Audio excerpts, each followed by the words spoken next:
Pasca dilakukannya pengeringan saluran irigasi Kelingi hingga Tugu Mulyo, Kabupaten Musirawas, kini sejumlah petani padi terpaksa untuk sementara beralih bertanam sayuran.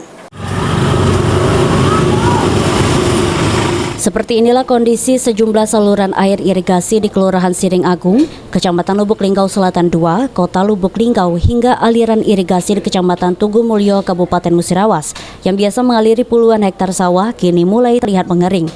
Pengeringan dilakukan selama 3 bulan hingga Januari 2022 untuk perbaikan dan rehabilitasi saluran irigasi oleh Kementerian Pekerjaan Umum agar fungsi aliran irigasi lebih maksimal dimanfaatkan petani padi maupun peternak ikan kolam air deras. Dengan pengeringan irigasi ini berdampak bagi sejumlah petani, di mana untuk sementara petani terpaksa berganti beralih menanam sayuran untuk mengisi kekosongan di tengah perbaikan irigasi. Kan gampas itu kan kisik, mau ketemu seringnya kisik yang gampas itu kan.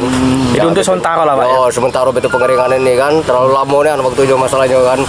Kalau nganggur kalau bisa di bagi manfaat. Berapa hektar Kak?